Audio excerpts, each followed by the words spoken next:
vais commencer l'enregistrement. Très bien. Eh bien, bienvenue à tout le monde. On est déjà à la 12e rencontre. Ça passe très vite. Et il y a eu de très belles choses. Et pour ceux qui étaient là, on a pu aborder plein de sujets très différents. Et aujourd'hui, on va parler de danse. Et je pense que la danse manque un petit peu à tout le monde. Là. Ça commence à tirer un peu, non? Faites-moi signe, ceux qui... pour qui la danse commence à manquer. Ouais, hein? Non? Alors, eh bien, Moïra, on est très heureux de te recevoir ce soir. Je pense qu'on est nombreux ici à vraiment t'admirer en tant que... admirer tes qualités de danseuse et de pédagogue aussi, puisque tu es beaucoup venue à Paris et en France. Alors, je ne te vois pas. Je vais Voilà, je te vois. Tu peux allumer ton micro. Hein. Ah, Voilà. ok. C'est bon? Ouais, c'est très bien. Merci à tout le monde pour être là. Merci Sylvia pour l'invitation. Je suis très contente. Bah, nous aussi. Et alors, on a vraiment tenu à t'inviter parce que, comme j'ai dit, donc on a quand même beaucoup d'admiration pour tout ton parcours. Est-ce que tu peux nous raconter en quelques phrases un petit peu, même si on t'a quand même pas mal suivi, est-ce que tu peux nous raconter un petit peu comment tu es arrivée au tango et qu'est-ce que ça t'a apporté et un petit peu ton parcours? Ok, bon, mon parcours c'est assez long, donc je vais essayer de faire un résumé parce que c'est pas facile, mais heureusement d'ailleurs, j'ai beaucoup vécu de tango et actuellement ça fait presque 30 ans que je la danse. Et j'ai commencé pour d'autres danses, j'ai commencé à danser à l'âge de 5 ans avec la danse classique et après la danse contemporaine un peu plus tard. Mais le tango, il est arrivé, j'étais jeune, mais je n'étais pas non plus une gamine, hein. J'ai 23 ans, plus ou moins. J'ai 50 maintenant, donc ça va faire 30 ans. 27 ans, ouais. Mmh. Et, si, et ça, c'est arrivé de manière... et en fait, j'ai toujours raconte un peu cette particularité avec les tangos parce que j'ai commencé à les danser à l'âge de 23 ans. Mes premières approches de prendre des cours, d'aller danser, d'aller dans des milongas. Mais en fait, mon première approche au tango, c'était quand j'étais plus jeune et très quand j'étais un gamine en fait, parce que mon grand-père, il était un amateur de tango. Il ne dansait pas trop, mais il écoutait beaucoup de tango à la maison.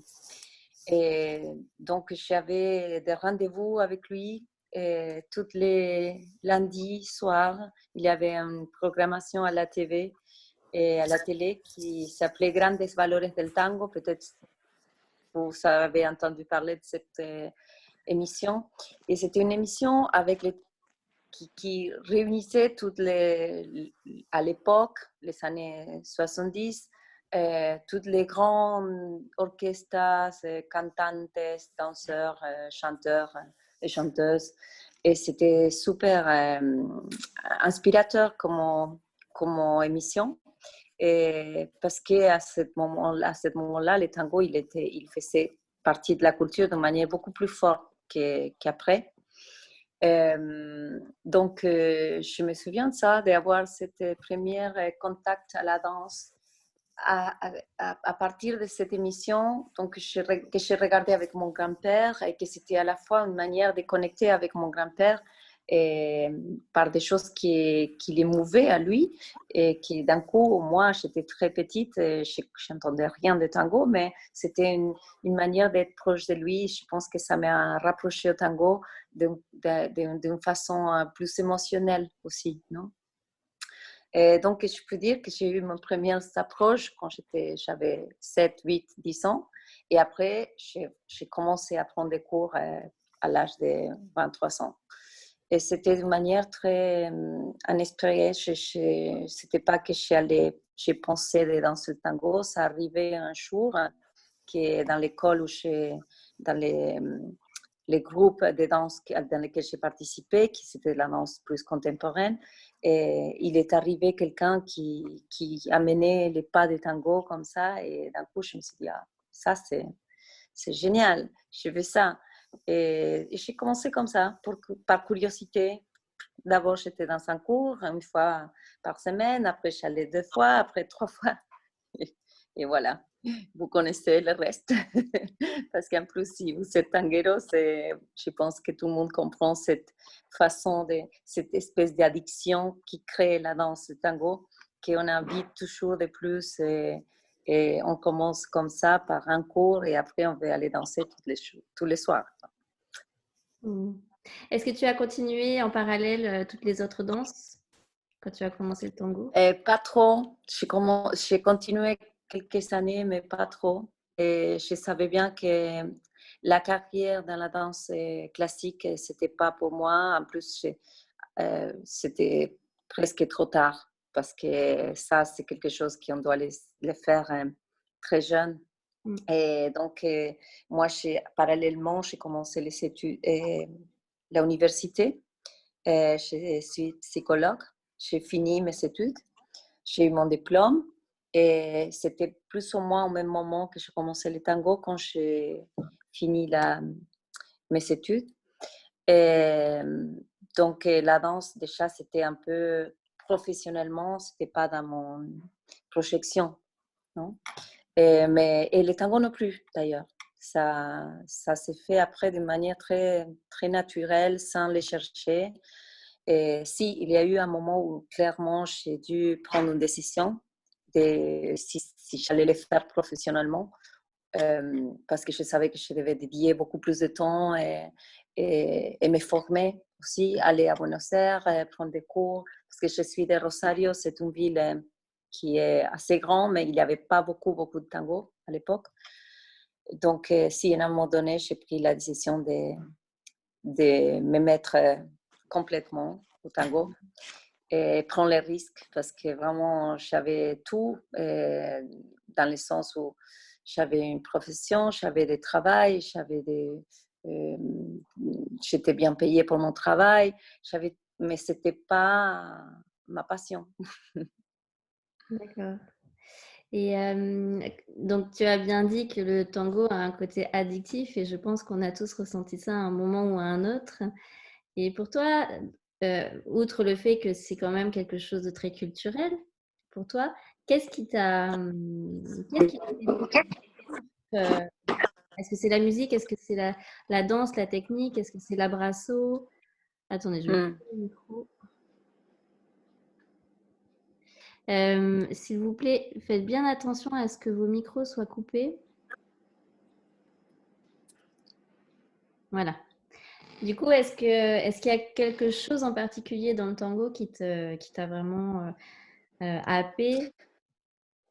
Oui, la première chose, c'était, quand je te parle, la première chose, c'était à cette époque-là, quand j'étais gamine, hein, mais l'image des couples qui dansaient, c'était visuel. L'accroche, c'était euh, une espèce de fascination pour une esthétique qui était complètement étrange pour moi, nouveau, non? Et qui était cet homme et cette femme qui créait une espèce de, je sais pas comment dire, mais c'était comme un tableau pour moi. C'était une image magnifique et que je comprenais pas comment la magie de deux personnes qui semblaient une seule, qui d'une manière tellement harmonieuse et la féminité des femmes, ces talons, ces chaussures à talons, ces robes sensuelles. Je sais pas, il y a eu quelque chose, j'étais très petite, mais quelque chose de ce côté magique des couples, des deux qui bougeaient d'une manière tellement, pour moi, fascinante. Mmh. Et plus tard, évidemment, il y a eu d'autres choses qui me sont attirées. Mais la musique, je dois être honnête, ça arrivait un peu plus tard. Je veux dire, c'était d'abord un accroche plutôt visuel et à partir de la danse, que c'était mon domaine, c'était ça qui chez mon langage, non? Mmh. Même si ce n'était pas le tango, mais à partir de la danse, à partir des mouvements, de l'esthétique, des mouvements, les lignes, tout ça, j'étais fascinée. Mais après, ça arrivait plus la connexion à la musique. Ça arrivait un peu plus tard. D'accord. Donc tu as eu une approche, esthétique, extérieure puisque c'était le couple qui t'a inspiré vraiment au début et dans ta sensation du couple? Non, ma sensation, c'est pour ça quand j'ai pris les premières cours de tango, la sensation de de prof, à ce moment, c'était un homme, un prof qui m'a appris pour montrer les pas de base. C'était une sensation unique que je n'avais jamais vécue avant. Et là, c'était hors d'esthétique, hors de toutes les formes. C'était vraiment pure émotion, sensation euh, euh, une sensation de liberté parce que je crois que c'est encore une des choses qui me fascine de cette danse, et le rôle de femme, de pouvoir se laisser aller dans les bras de quelqu'un, de pouvoir vraiment faire confiance à cet abrazo et, et voyager à travers cet abrazo. Je pense que c'est une expérience euh, très spirituelle dans Mmh. un sens, non? Parce que c'est pas facile dans la vie, pour tout le monde, hein, moi inclus, pas facile de se laisser aller. Et c'est pas facile de faire confiance. Donc, le tango, je pense que c'est une expérience qui nous amène dans cette direction. D'accord et tu conseillerais donc pour quelqu'un qui a du mal à lâcher prise de commencer le tango, enfin surtout pour les femmes, hem, justement pour, trouver ce côté où on laisse aller et on commence à prendre confiance, sans contrôler? Oui, j'insiste, c'est pas quelque chose comme ça, non? Ça prend du temps, ça prend une maturité et, et surtout une disponibilité à ça, parce que c'est pas non plus pour tout le monde, hein. Je dis pas qu'il faut le faire, c'est simplement je pense que c'est un très bon moyen, le tango, pour si, pour lâcher prise, pour pouvoir connecter avec les mouvements purs sans trop de tête, non? Sans le côté analytique. Donc, bon, ça, c'est je- c'est mon opinion personnelle.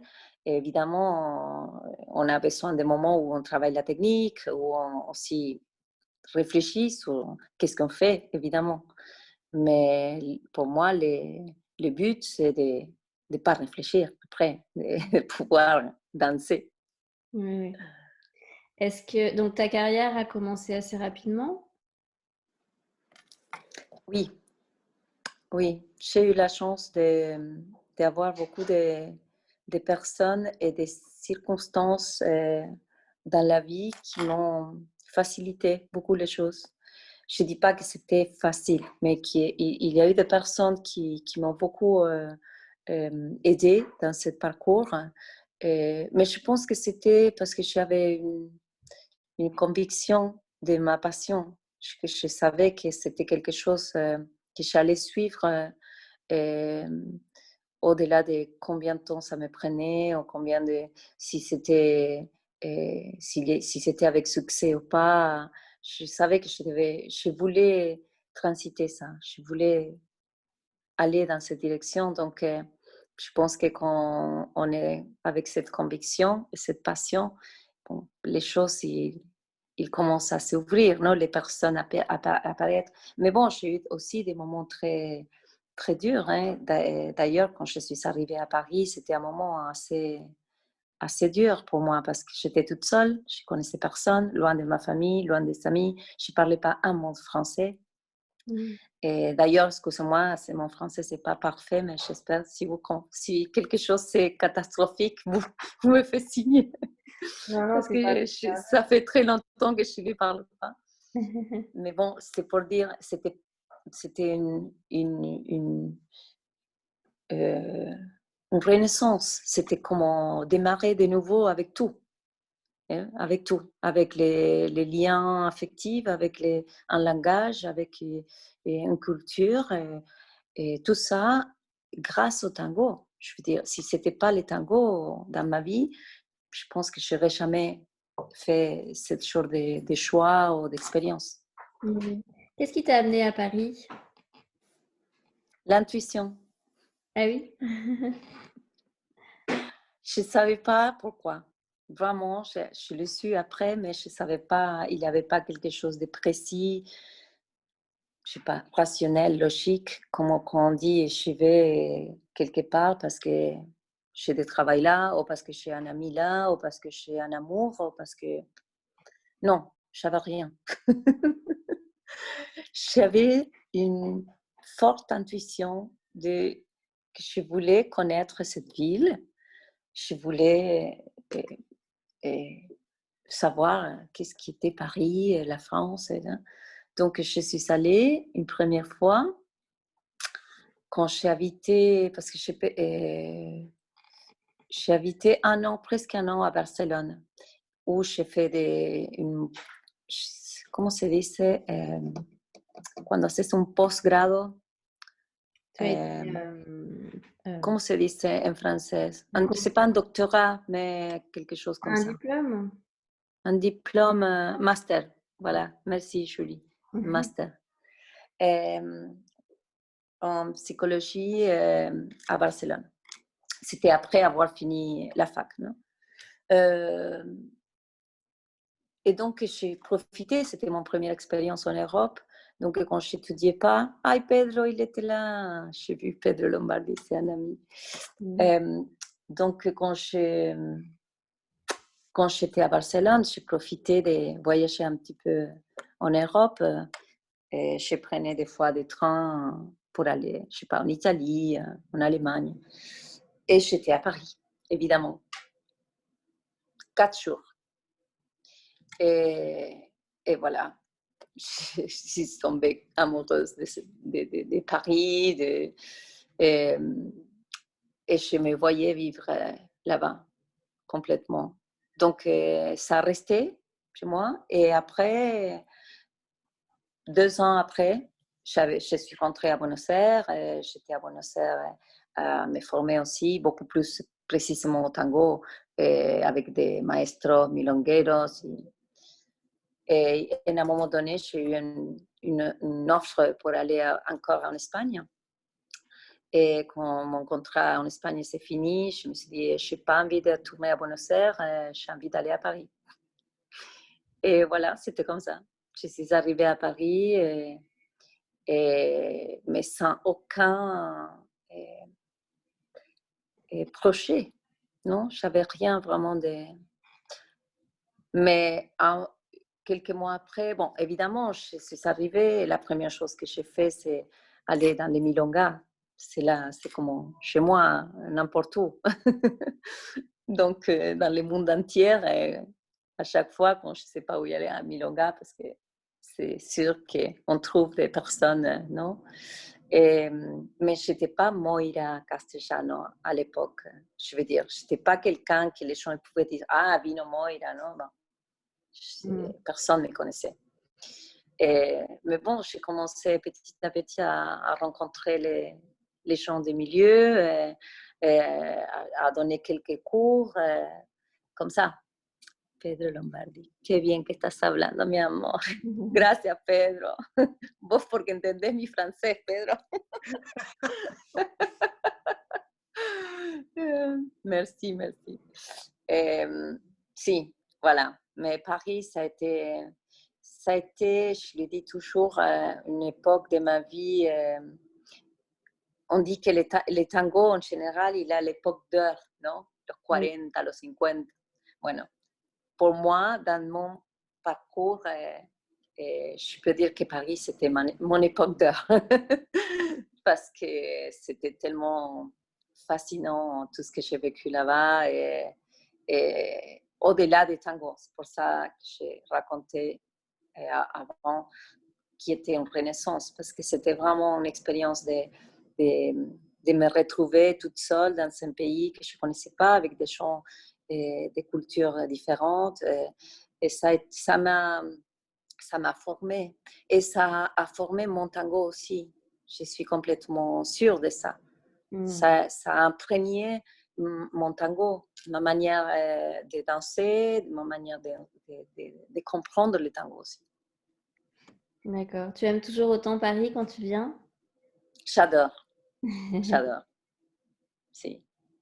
Ça me manque de temps en temps. Je me suis dit, j'aimerais bien passer quelques mois. Je pense que pas pour vivre encore. C'était une époque qui est finie, pour moi, un cycle qui est fini. Mais si, à chaque fois que j'ai l'opportunité d'aller travailler ou visiter des amis, j'ai plein d'amis à Paris, donc si. Alors, quand je t'ai contacté, on a parlé un petit peu de la situation dans laquelle on est tous, les danseurs de tango, qui est une situation très particulière puisque c'est vraiment tout ce qui se passe en ce moment, c'est à l'opposé total de ce qu'est le tango. Alors déjà, comment est-ce que tu vis la situation, toi? Toi et un petit peu à Buenos Aires aussi, parce qu'on ne sait pas toujours comment ça se passe là-bas en ce moment. En ce moment, je vais parler d'abord de la situation générale, pas des tangos en particulier. Je pense que c'est un petit peu comme c'était en Europe l'été. Je veux dire, on était très confinés, mais très, je veux dire, pas plus ou moins, mais enfermés pendant 7 mois. Donc, c'était long pour nous parce que ça nous arrivait, ça a commencé, on était confinés au mois de mars de l'année dernière et jusqu'à novembre, plus ou moins, octobre, et c'était assez strict. Ben, il y a eu à la fin des périodes un peu plus relâchées, mais quand même pas d'école. Non, mon fils, il n'a pas eu d'école dans toute l'année. Et, évidemment, pas de tango. Et surtout, tous les commerces en général, ils ont été aussi beaucoup. L'économie en général s'était arrêtée complètement très longtemps. Pour un pays comme l'Argentine, 6-7 mois, c'est catastrophe, non? Sans travailler. Oui. Et on n'a pas ici les moyens d'aide de l'État. No me acuerdo cómo se llama, ¿no? Allá, las ayudas. Le chômage, Les chômages, les chômages. Mm.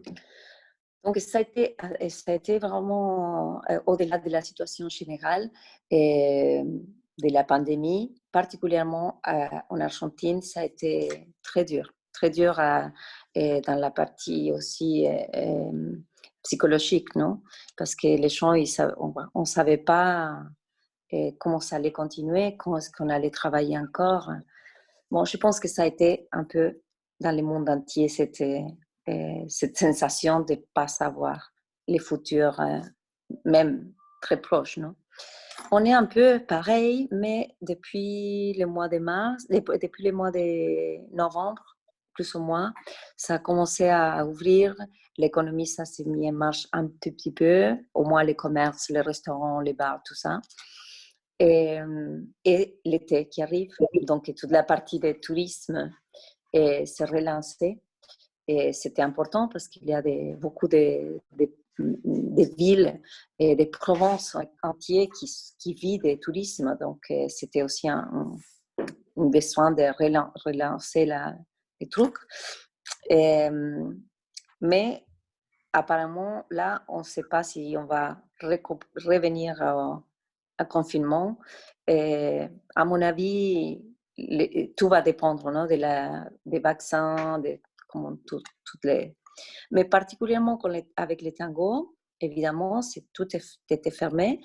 Et ça fait très peu de temps, je pense que c'était les derniers mois, où il y a eu des protocoles qui ont été approuvés, c'est dit? Ouais. Approuvés Mhm.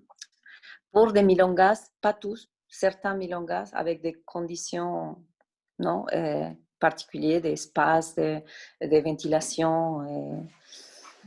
Et bon, les gens, ils peuvent aller avec les mascaras et pas beaucoup de monde. Il faut réserver. Bon, ça commence un petit peu, mais très peu. Il y a 3 milongas, je crois, qui sont commencés. Je n'ai pas été encore. Mais bon, je l'ai su ça pour des collègues, des amis.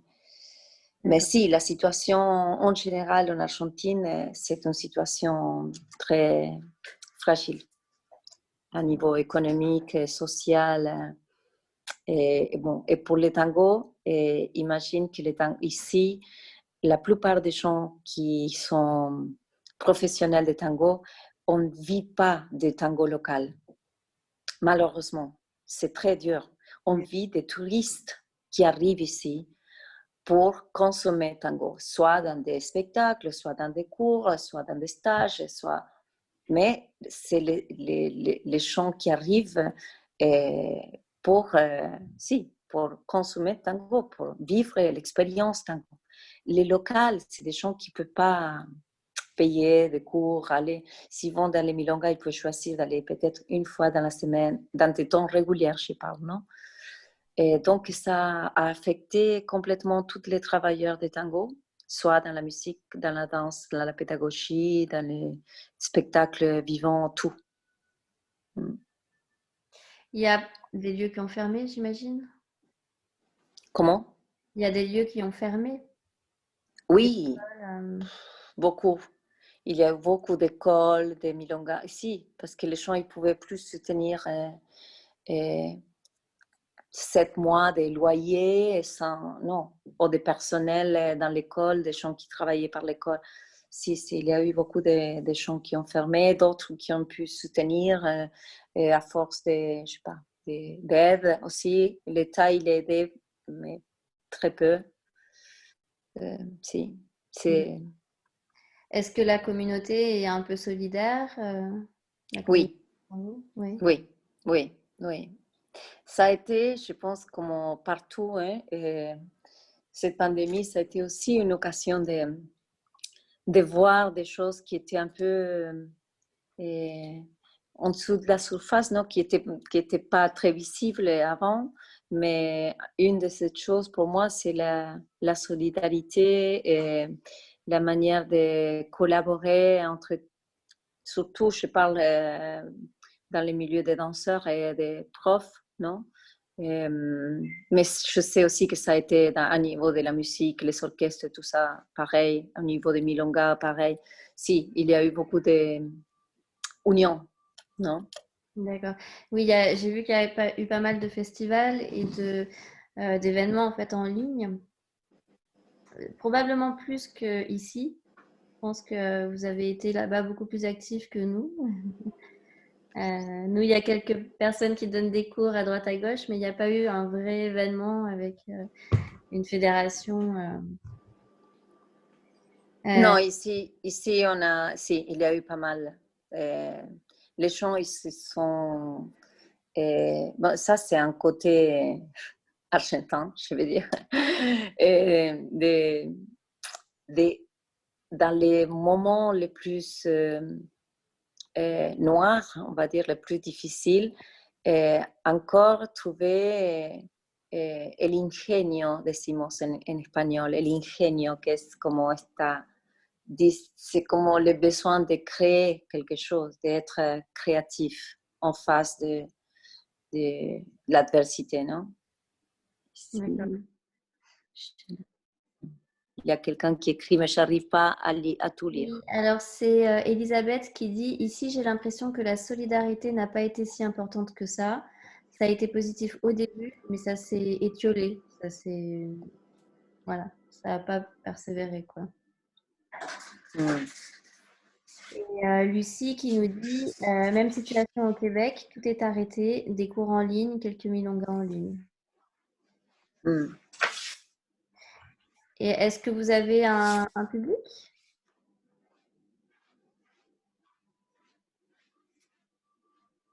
Le public est vraiment présent pour vous? Tu me parles à moi, non? Tu m'entends? Ah, si, si, si, je croyais que tu parlais avec Non, non, non, Lucie. non.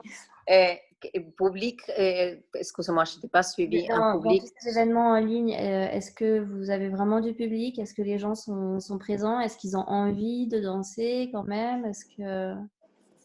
Et ça a changé. Il y a des périodes où les gens ils voulaient plus et ça a eu comme si un moment euh, d'enthousiasme, je dirais, même si c'était un cours en ligne, le côté virtuel et tout. Mais après, je pense que d'abord a commencé à avoir beaucoup d'offres, non? Différentes. Et là, en ce moment, les gens, ils sont... Bon, c'est les périodes aussi, peut-être, je sais pas. C'est la fatigue aussi.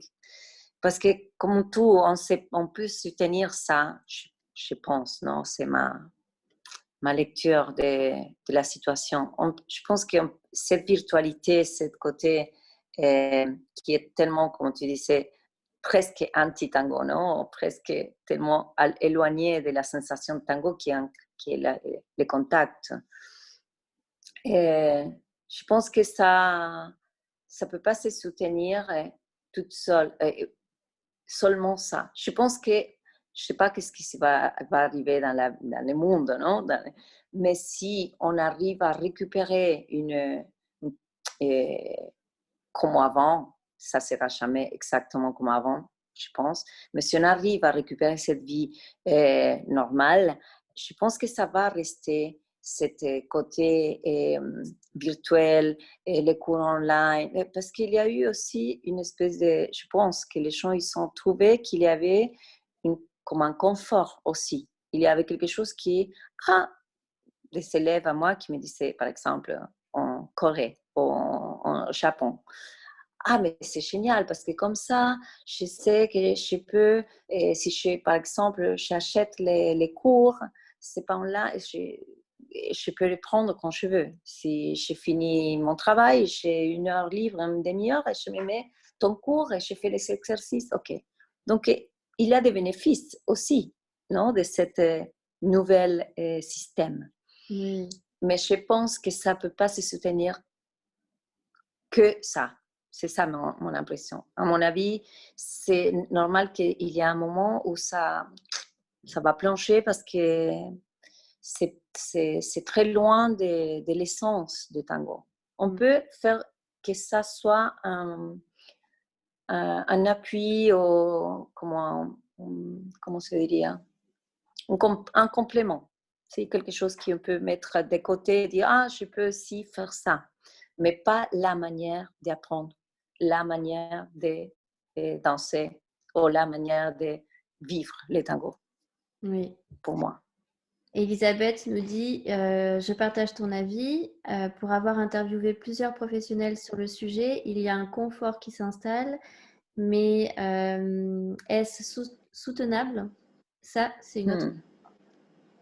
Oui, c'est exactement ce que je pense. Alors, Non, souhaitable, ouais, souhaitable. Hmm. qu'est-ce qui serait souhaitable donc aujourd'hui? En fait, je pense que c'est pas soutenable, c'est pas soutenable sur le long terme. Attendez, je vais remettre la caméra correctement. Certains peuvent évoquer ce confort de faire les cours à la maison. Certains peuvent trouver des avantages à mixer des cours en ligne et des cours en présentiel. parce que pour le moment, on est dans une situation où il faut bien que les professionnels vivent. On peut imaginer que c'est quelque chose qui va coexister de façon, qui va coexister, c'est-à-dire à la fois du présentiel, à la fois du en ligne. La question, c'est est-ce que c'est soutenable sur le long terme? Est-ce que le tango peut se vivre sur le long terme, aussi bien sur l'enseignement que sur autre chose, à travers un écran? Et est-ce que c'est souhaitable? La question demeure. Je m'abstiendrai de donner mon opinion. Mais là, c'est une question qui est entière. Est-ce que c'est soutenable sur le long terme? Et est-ce que c'est souhaitable du point de vue des relations humaines, en fait, et des relations sociales? Voilà. Donc, pour en savoir plus, lisez la prochaine Salida. Et abonnez-vous, parce que, voilà, ils ont aussi besoin de soutien. Voilà, deux petites... Je fais la pub.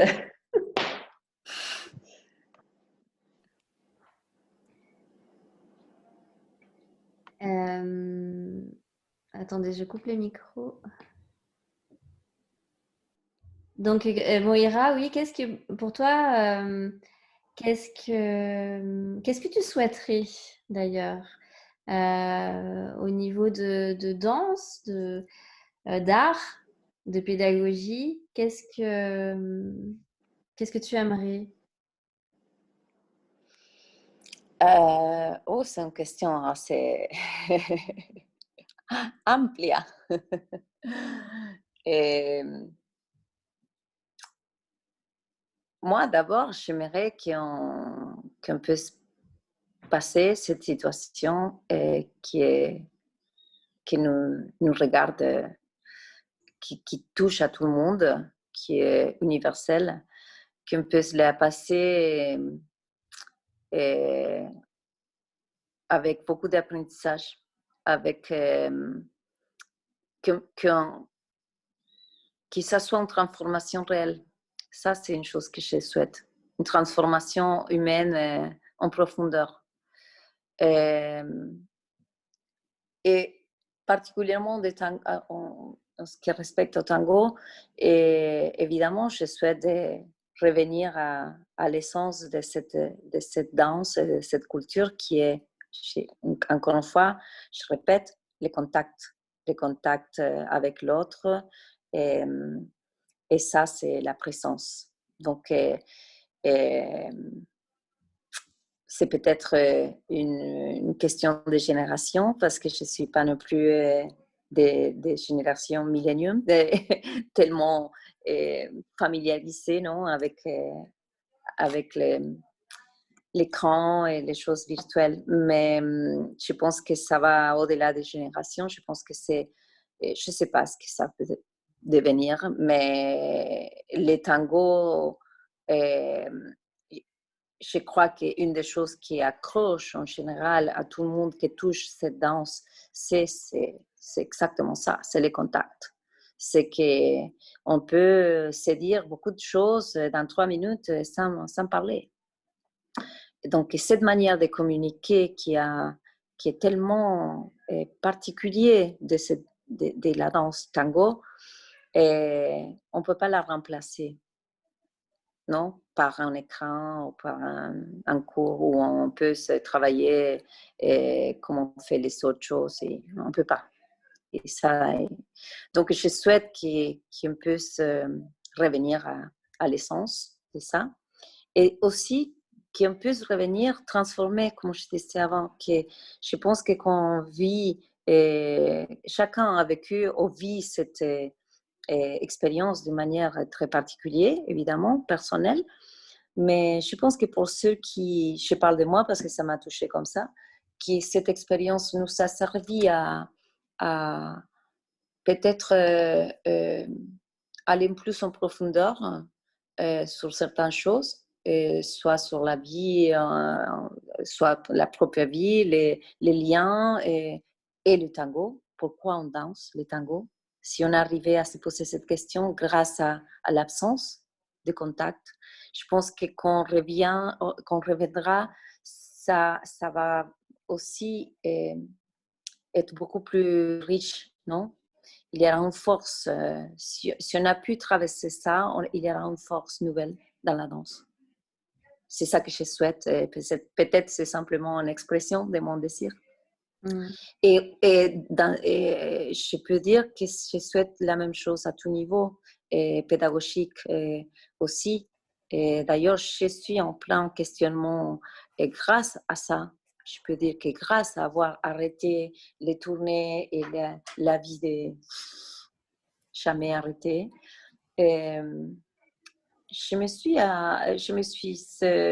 posé plein de questions sur la manière où j'ai transmis cette danse, la manière comment on peut améliorer ça, qu'est-ce qui manque pas, tu vois, réfléchir sur ça. Réfléchir, mais pas seulement non, dans le sens mental, sinon connecter et en profondeur avec ça, avec les métiers de ceux qui enseignent. Qu'est-ce que ça veut dire? Et à niveau créatif, c'est la même chose. Je pense que Pedro, il était là, il est un artiste aussi. Et je pense que n'importe qui est artiste se considère que l'art, ça fait partie de leur vie, de leur expression. Et on a besoin de transformation et de que les choses ne soient pas toujours, non? On a besoin de nouveau, de renouveler des inspirations. Donc, à niveau créatif, je pense que le tango aussi, je souhaite qui casse un peu avec des choses tellement vieilles à niveau expression, non? Tellement... Surtout, je parle en Argentine parce que peut-être qu'en Europe, il y a beaucoup plus de contamination dans le sens non, d'autres arts ou danses. Mais ici, ça reste encore très traditionnel. Non? Je ne parle pas que ça soit mal ou bien, c'est simplement qu'on a besoin de nouvelles manières, des gens qui portent de nouvelles regards sur la danse, sur cette danse, sur le tango. Donc, en fait, ce que tu nous dis, c'est qu'à travers une pause aussi longue, le rapport au corps et le rapport à l'autre va changer et beaucoup vont se remettre en question par rapport à leur propre technique et leur façon d'enseigner pour ce qui est de la pédagogie. Donc, oui. il y a certains stéréotypes qui pourraient complètement partir. Je ne sais pas si... Je ne généralise pas, évidemment. C'est encore une fois, c'est ce que je souhaite. Et c'est mon parcours, c'est ce que j'ai vécu pendant toute cette année, et l'année dernière et tout ce temps de confinement. Et je souhaite que ça... Et je peux dire aussi qu'avec des personnes, des proches, des collègues qui sont un peu dans le même esprit. Mais je ne généralise pas. Je ne dis pas que ça a transformé tout le monde. Non, je ne sais pas. Mais je le souhaite parce que je pense que c'est une occasion qu'on a à profiter. Oui. Est-ce que tu peux nous parler des projets que tu as un petit peu? Donc, je crois que c'est projets chorégraphiques et pédagogiques. Mm-hmm. Si. Là, je commence à écrire un peu sur la pédagogie, écrire pour moi. Hein. Mais bon, qui sait, peut-être dans un futur, c'est un livre ou quelque chose, mais bon, je commence à le faire pour moi. Et je vais faire un stage, c'est à travers une école à Milano qui m'a convoquée pour faire cette expérience. C'est une école online, non? Et donc, il y a des cours différents, des cours pour débutants, des cours techniques, des cours pour la musicalité, bon, différents thèmes. Et il y a un stage qui sera sur la pédagogie. Ça veut dire pour des gens qui enseignent le tango. et qui ont envie de réfléchir sur ça d'avoir d'autres outils, non? Donc, c'est la première fois où je vais le faire. Vraiment, je n'ai jamais enseigné comment enseigner. Je veux dire, je partageais peut-être ma manière, mais pas de cette façon-là, plus méthodique, non? Donc, c'est un défi énorme pour moi et je suis très motivée avec ça, très contente. Ça va commencer là, fin de février. Et j'espère qu'il y aura des gens intéressés. Ça va commencer s'il y a des gens, parce que sinon, je suis toute seule. S'il y a des intérêts, ça va se faire. Et après, ça, c'est dans l'aspect pédagogique. Et après, à niveau artistique, j'ai aussi quelques projets qui ont né avec la pandémie. D'ailleurs, il y a une très bonne amie, peut-être que certains de vous connaissez, qui s'appelle Andrea Ardito, qui est aussi une danseuse argentine, qui est à Paris.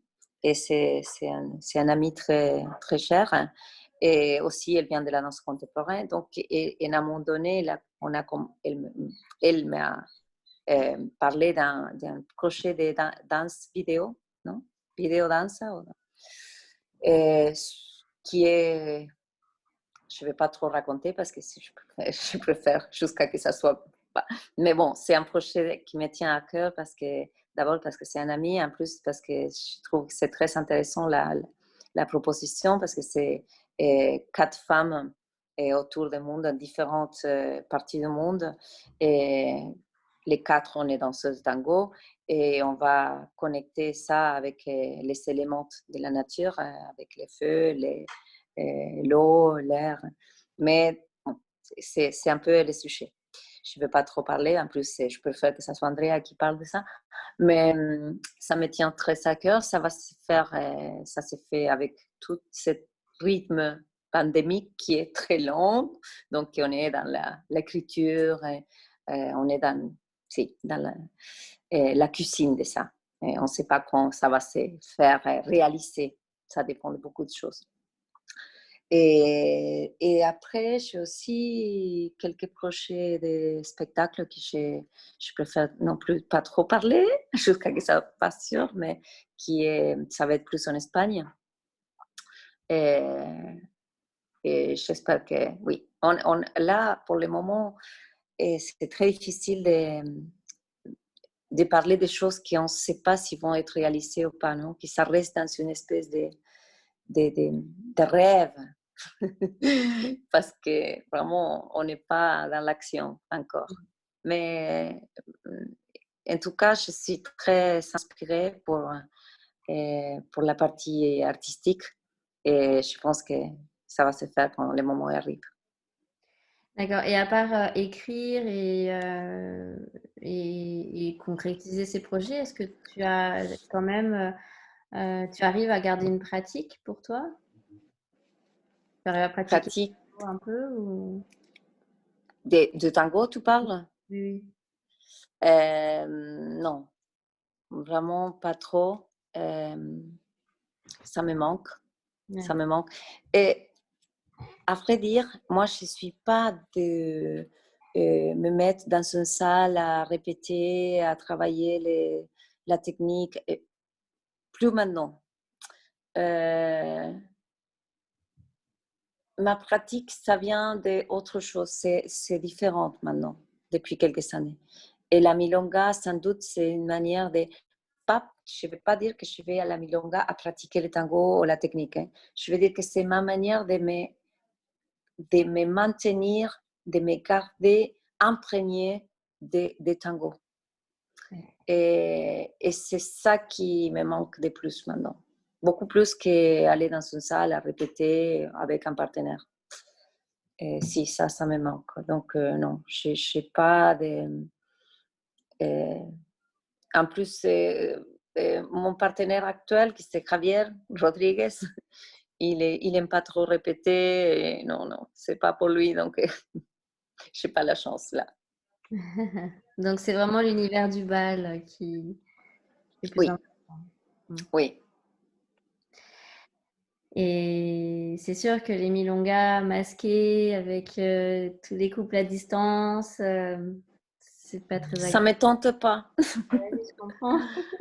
Ça ne me tente pas. Je préfère attendre un petit peu plus. Ouais. Alors, Elisabeth nous dit la milonga, de toute façon, c'est le biberon du tango. C'est les? Le biberon. Le- Si, complètement. Complètement. Si. Je suis d'accord, Elisabeth. Et elle demande aussi, est-ce que tout ce qu'on est en train de vivre là, ça changera plus la danse ou l'enseignement? Je ne sais pas. À vrai dire, je ne peux pas. Je n'ose pas dire ce genre de choses parce que je pense que la danse, parce que ça touche à beaucoup plus de gens. Tu vois ce que je veux dire? Et c'est plus massif. Je pense que la danse, la manière, en tout cas l'approche au tango, je pense que ça peut changer. Lucie nous demande si ce sera possible d'avoir les références des stages dont tu as parlé. Oui, bien sûr. Oui. Et c'est une école à Milano qui s'appelle Vis à Vis. Et il y a dans mon site, je ne me souviens pas si je l'ai mis encore parce que c'est nouveau mon site, mais dans mon Facebook, Instagram, vous pouvez trouver les flyers. Mais sinon, vis à vis, non? .com, je crois que c'est ça les sites. Et vous pouvez voir là toutes les différentes propositions qu'il y a dans cette école. Il y a très bons maestros de Buenos Aires. Si, c'est un staff de rien, Lucie. Alors, Elena demande, en quoi, à ton avis, le tango est particulier comme danse de couple? En quoi est-il différent d'autres danses de couple? Si, très intéressant la question parce que moi-même, je me suis posé cette question aussi pas mal de fois. Il y a, je vais dire, deux choses qui me viennent maintenant. L'abrazo, évidemment. On peut dire il y a d'autres danses de couple qui sont aussi un abrazo. Tu peux danser la valse ou, je sais pas, et cha-cha-cha, je sais pas. Et il y a un abrazo. La salsa, bon, aussi, on peut se lâcher plus. Mais c'est pas la même intimidad, comment c'est intimité? Si. Donc l'intimité, le niveau d'intimité, c'est une des choses pour moi qui caractérise ça, intimité. Et après, que c'est pas gay. C'est que c'est une danse où on danse pas mal les drames et la souffrance de l'humain. Je ne vais pas dire que absolument on a besoin d'être dramatique. Non. Je ne vais pas dire qu'absolument on a besoin de souffrir. Non. Mais on ne peut pas dire que le tango il est gay. Ça, c'est la vérité. Qu'il y a certaines paroles de tango, musique, comme D'Arienzo, mais même D'Arienzo, avec cette musique rock and roll, des fois, les paroles et les tangos, ils disent des choses tellement dramatiques, tellement terribles, de la souffrance, de la... si, c'est toujours un peu la même chose, non? L'amour qui est parti, et, et la jalousie, plein de... Le tango, il est très, dans ce sens, à niveau culture et poésie, il est très riche, mais il y a quelque chose qui caractérise en général qui est pas gay. Voilà, il y a un poids, non? C'est pas léger, il y a un poids. C'est pour ça que c'est une danse à terre. Non? C'est pour ça qu'on a besoin de sentir la gravité et qu'on a besoin de sentir la terre. Donc, je pense que c'est ça qui caractérise ou qui fait la différence avec d'autres danses de couple qui sont peut-être plus festives, on dit, des fêtes, non? Oui, Dans les tangos, c'est différent. L'atmosphère et le mood me viene ahora, en inglés, mood, que es como el estado, como, sí, diferente. Sí, la milonga sí, ahí dice la milonga como ritmo es mucho más, sí, la milonga c'est beaucoup plus gai, évidemment, le rythme milonga c'est beaucoup plus gai, non? Mais c'est pas le tango, c'est la milonga, c'est différent, c'est un autre rythme, c'est comme la valse, c'est autre chose, la milonga, si, tout, on peut le mettre dans le tango argentin, mais pour parler du tango, c'est que je crois que les gens, par exemple, qui commencent à danser, qui se sont attirés, rarement c'est parce qu'ils voient danser la milonga. Beaucoup de gens, ils connaissent le rythme milonga après d'avoir rentré dans le tango. C'est le tango qui est la porte grande, non? On rentre par là. Alors, tu parles de lourdeur, de poids dans le sol. Est-ce que tu peux nous dire, toi, en tant que pédagogue, en tant qu'enseignante, comment tu arrives à, comment dire, à transmettre la profondeur de cette danse à tes élèves? Ouf, je cherche encore. Sylvia, je cherche tous les jours. Ça, c'est la partie la plus... ça, c'est la partie la plus difficile et la plus importante. Et pour moi, celle qui me pousse à continuer à enseigner. C'est parce que je n'ai pas encore trouvé une méthode pour ça. Comme pour une technique, par exemple. Non? En technique, tu peux suivre une méthode. Tu dis, tu te mets comme ça, après tu bouges la jambe. Voilà, c'est physique, c'est comparable, c'est facile à dire, non? C'est concret. Tout ça qui on parle maintenant, la profondeur de cette danse, l'essence, elle est pas, et on ne peut pas la transmettre d'une façon méthodique.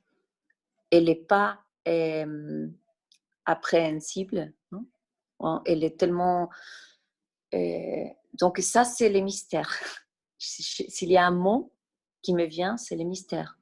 C'est mystérieux. Pourquoi certains arrivent à choper ça, à trouver cette essence et d'autres non? Ou pourquoi dans certains moments de ton parcours, tu comprends ça et pas peut-être toi danser pendant 10 ans et un jour, tu dis « Ah, voilà, c'est ça ». C'est mystérieux. Et à moi, c'est quelque chose qui me fascine, qui me stimule, qui me donne beaucoup plus d'envie de continuer à chercher comment transmettre ça. Mais à vrai dire, il n'y a pas de manière de le transmettre. Je le cherche. Je cherche de raconter mon expérience, je cherche d'amener, de prendre cette personne de la main et dire regarde, moi, j'ai senti ça par là. Essaye-toi. Tu vois, c'est des essais qu'on fait en tant qu'enseignant. Et c'est un mystère, mais c'est à la fois ce qui donne la richesse de cette danse. Parce que c'est là où chacun doit être leur maître, propre maître. Tu peux avoir des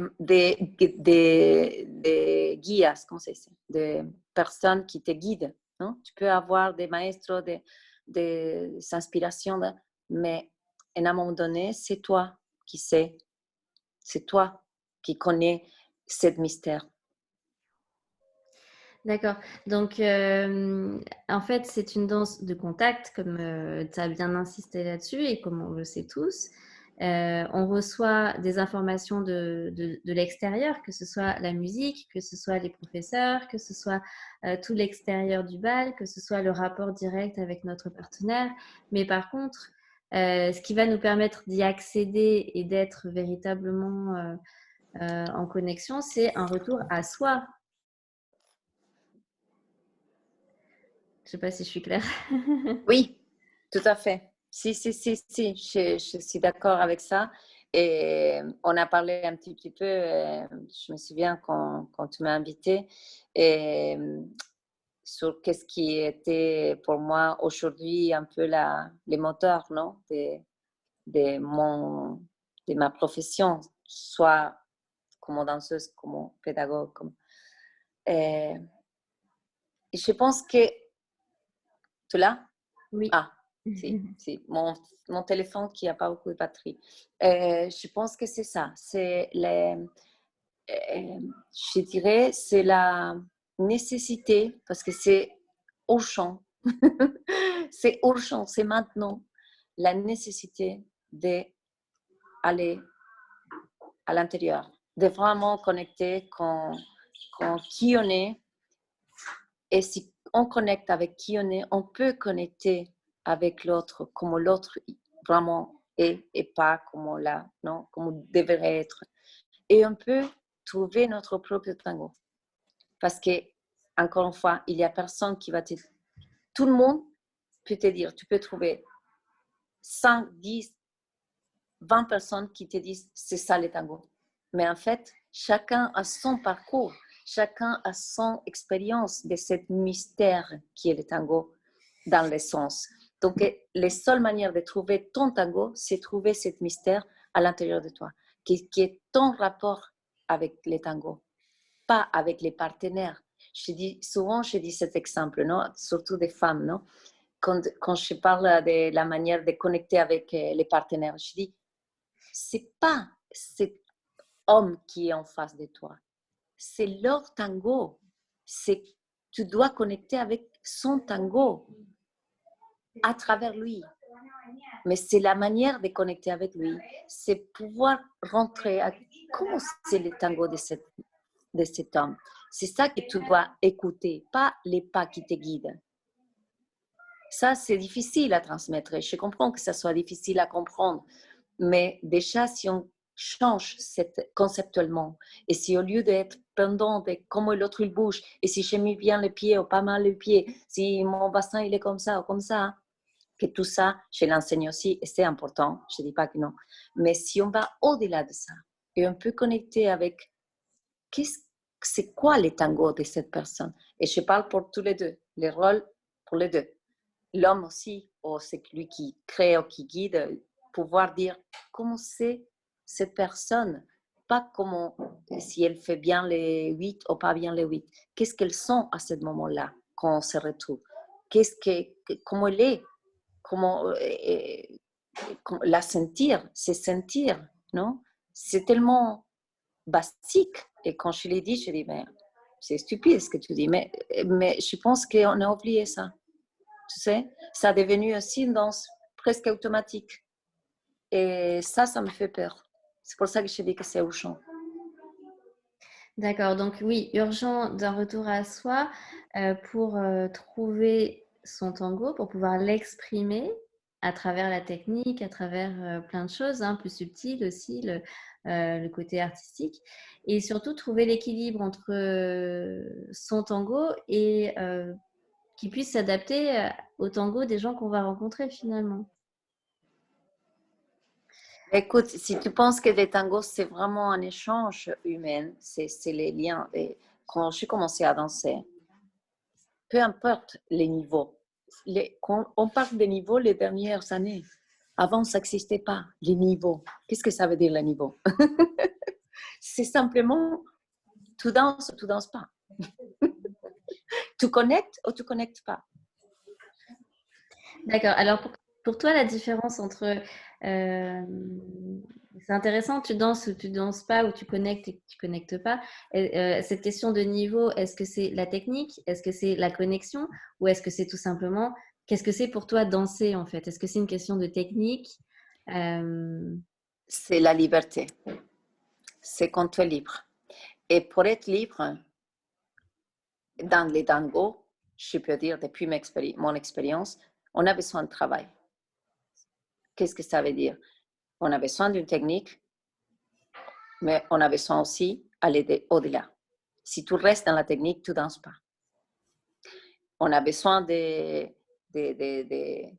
connaître les musiques, de connecter, de connaître les morceaux, les orchestres. On a besoin de ça, bien sûr. Et ça, c'est un travail, ça, c'est un temps d'apprentissage qui est lié à la musique. On a besoin aussi de connaître l'histoire. C'est pour ça, le tango, c'est tellement chiant, parce que c'est pas que une danse, non? C'est tellement que c'est sans fin. Tu peux toujours aller chercher plus sur le tango. Donc, danser, pour moi, ça veut dire être libre des jugements, d'abord de soi-même. Si on est en train de danser, entre guillemets, et penser comment je suis, si je mets... Non, de penser, on n'est pas libre. On n'est pas en train de danser. Mais je comprends que ça, c'est un processus, non? Ça prend du temps et c'est le parcours de chacun et le temps de chacun aussi. Mais pour moi, danser, c'est ça. C'est se sentir libre et d'être soi-même et d'exprimer à travers la danse qui on est. Alors justement, Elena nous demande qu'est-ce que la danse pour toi, comment tu le définis et comment tu le vis et qu'est-ce qui t'anime? Et c'est ce que je viens de dire. Pour moi, si, danser, c'est la liberté. Pour moi, ça a été toujours ça. Toujours, pas seulement le tango. Danser, pour moi, c'est une manière d'être libre de plein de conditionnements qu'on a, conscient ou inconsciemment, social, familial, en général, non? Donc, c'est la liberté. On n'a pas de nom, on n'a pas d'âge, on n'a pas de couleur quand on danse. On n'a rien de ça, c'est la liberté. C'est l'esprit qui danse à travers le corps. Sylvain nous dit, j'aimerais savoir si on peut danser dans quelques milongas clandestines à Buenos Aires, comme ça existe en France, même si c'est interdit. Oui. Oui, je veux dire, un peu, je ne veux pas. Je sais des gens qui vont, donc si, c'est possible. C'est possible et ça existe. Si. Moi, je ne vais pas parce que je ne suis pas d'accord. Mais pour l'instant, je préfère, si jamais, comme c'est passé une fois, et on était 3 amis, et 3 filles, et 2 garçons, et on a fait un dîner, on était 5 personnes, et on a dansé quelques tangos, dans la burbuja, comme decimos, ¿no?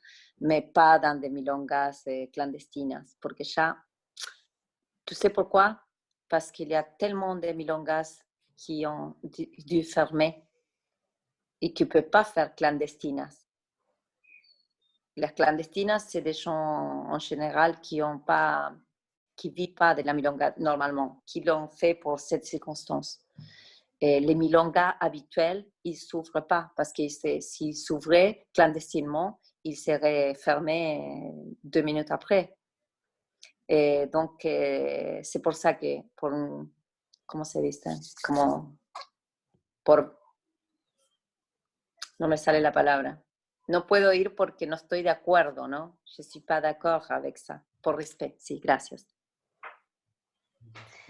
D'accord. Donc, c'est généralement dans des appartements ou des grands... Si, ou des petits espaces, ou des maisons qui sont des grands espaces.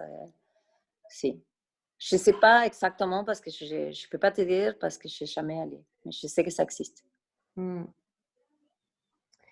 Alors, du coup, il demande si on a besoin de danser, on fait comment? Ben, il faut danser à la maison, il faut... Et je sais pas, il faut être créatif avec ça. C'est aussi tellement personnel, non?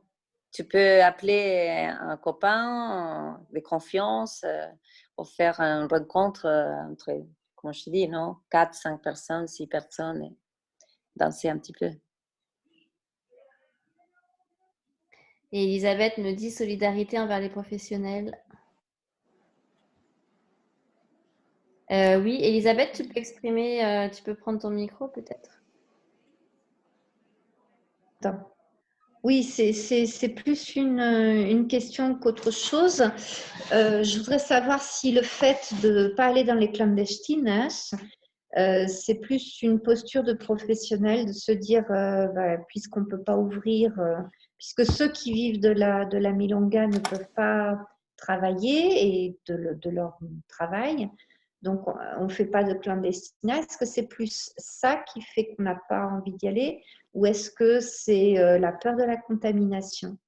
C'est les deux choses, mais je peux te dire que ça fonctionne. Donc, ce n'est pas qu'on n'a pas envie d'aller. O sea, moi, je ne vais pas. Oui, Mais d'accord. ça fonctionne. Il y a beaucoup de gens qui vont. Je Mhm. parlais de moi Oui, particulièrement. d'accord. Ok, d'accord. Alors, une question d'Elena. Quelle est ta discipline corporelle? Qu'est-ce que tu pratiques en dehors du tango et quelle est ta recherche corporelle? Pouf. Euh, j'ai fait beaucoup de choses le long de mon parcours. Beaucoup, beaucoup, beaucoup, beaucoup de choses. Mais certaines choses m'ont aidé plus que d'autres, je veux dire, pour les tangos. Je fais des yoga pendant beaucoup d'années. Je fais des gyrotoniques, qui est une sorte de pilates, mais différente, avec une machine. C'était créé en Allemagne, non, en Suisse. J'ai fait des techniques Alexander pendant aussi 5 ans, un peu de Feldenkrais aussi, plein de choses. Mais surtout des techniques ou des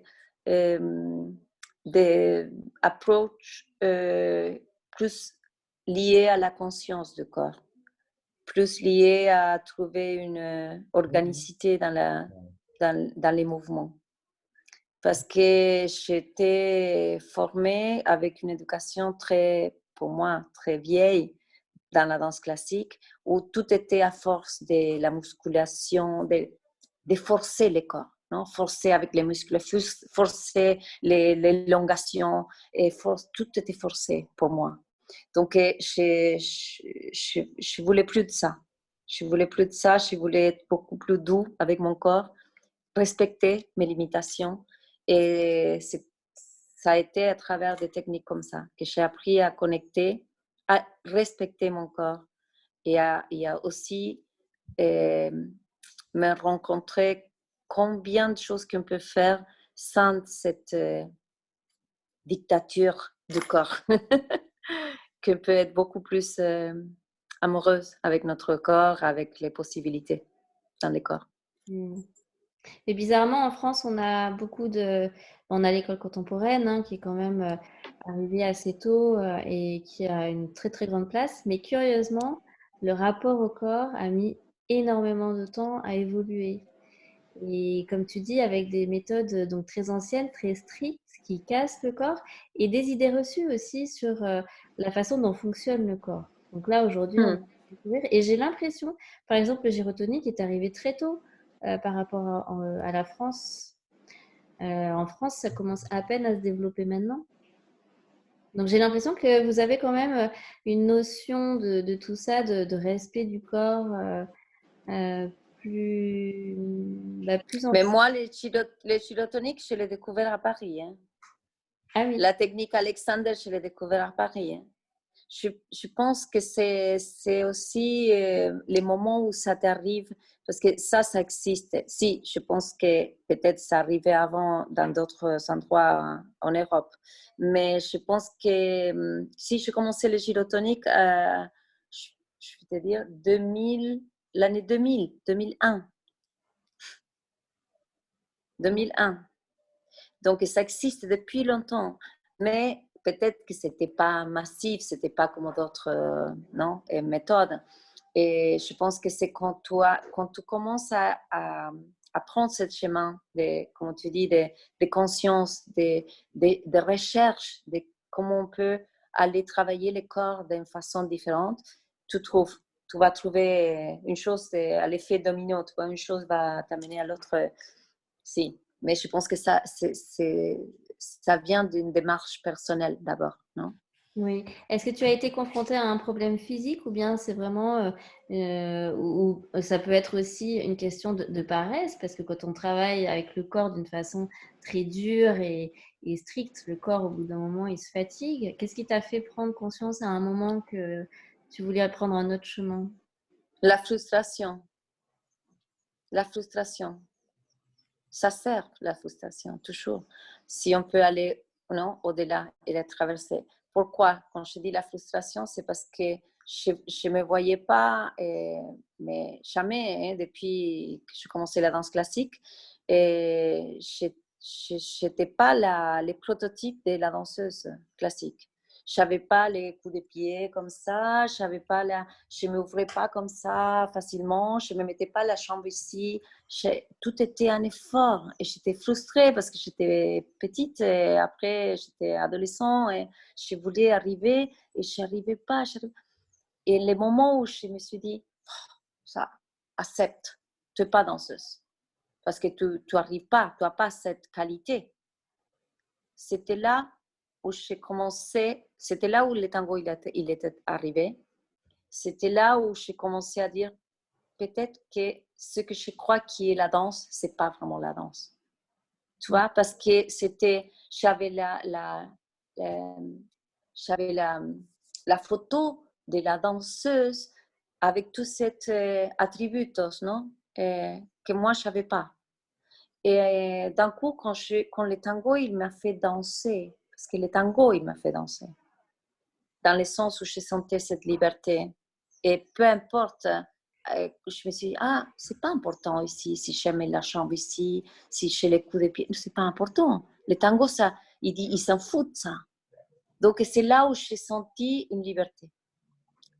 Et grâce à ça, j'ai commencé à aller petit à petit dans des recherches de comment travailler mon corps d'une manière qui me plus accorde à qui je suis. Non? Et Maud nous demande si tu dédies une place aux pratiques énergétiques. Je ne sais pas qu'est-ce que tu veux dire avec ça exactement. Peut-être si tu peux être plus précise, Nadine. Tu peux ouvrir ton micro, Maud, peut-être? Ah, Maud, non Nadine. Maud.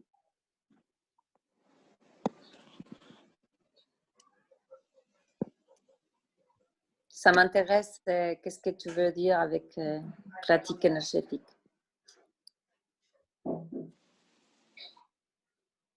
Maud, tu nous entends? Allô? Oui. Je viens d'être coupée. Vous m'entendez? Oui. Oui. Oui. Alors, pratique énergétique, je pensais à des choses comme le Qigong ou à des pratiques en fait où on apprend réellement à travailler avec son énergie et pouvoir la cultiver, Oui. pouvoir la transmettre. Oui. Voilà. Oui, oui, et tout à fait. Ça aussi, ça a été arrivé à Paris. Beaucoup de choses. J'ai trouvé beaucoup de choses à Paris. Vous voyez, c'est pour ça que j'aime Paris. Et, oui, ça fait déjà, je peux dire, attends, je calcule, plus ou moins 2004, 2006. Si, ça fait plus de 15 ans que j'ai commencé aussi une recherche à ce niveau et j'ai fait mon initiation de Reiki. D'ailleurs, je suis reikiste avec le 2e niveau. J'ai fait des tai chi pendant pas mal de temps. Et après, j'ai commencé avec les méditations et beaucoup d'autres pratiques qui vont dans la direction des soins ou des connexions énergétiques. Et si, ça m'a aussi beaucoup aidé parce que je suis d'accord que ça s'entraîne dans le sens où, comment on entraîne le corps, on entraîne aussi la mente, non? Le mental, l'esprit. Et ça m'a beaucoup aidé au tango, surtout dans la partie sociale, je veux dire. Surtout, j'ai réalisé que ça a été super important pour moi, cet appui de tout ce que je faisais à niveau énergétique, et pour la vie que j'ai menée pendant très longtemps. des voyages, d'être exposé tout le temps avec des gens et différentes énergies. Et si, ça a été important. C'était comment dire, une espèce de protection aussi dans les niveaux d'exposition, entre guillemets, que je peux avoir dans mon milieu, non? Dans ce milieu. Alors justement, est-ce que cette recherche dans tes pratiques énergétiques, est-ce que c'est compatible avec la vie milonguera? Ah oui, oui. Je pense que la recherche de la vie spirituelle, c'est pas pour être comme un moine bouddhiste dans la montagne et pas vivre. Je ne crois pas à ça. Je crois tout le contraire, qui est justement pour vivre dans la vie où on a choisi de vivre aujourd'hui. Et évidemment, on fait des choix et accorde à ça à un moment donné, si. Mais je pense que c'est... Oui, on est des êtres humains. Je me considère une personne avec plein de défauts et beaucoup de choses pour apprendre. Et pas parce que je fais une recherche de l'énergie ou de l'esprit, une vie spirituelle, je suis illuminée, tu vois. Non, non, non. Et surtout, c'est pour comprendre que mon choix, qui est la vie que j'ai choisi de faire, de vivre le tango, enseigner le tango, danser le tango et voyager avec le tango, et ça soit en plénitude. Ça veut dire que ça soit que je profite de ce choix et que j'assume les conséquences de ce choix. C'est ça qui m'a apporté la vie spirituelle et énergétique. C'est être responsable des choix que je fais. D'accord, et être dans l'acceptation de ce que tu vis, de la manière dont tu le vis et dont tu perçois les choses. Alors, l'âme pose la question, tu dis que parmi toutes ces pratiques, certaines avaient été plus utiles que d'autres. Qu'est-ce qui t'a apporté le plus pour le tango?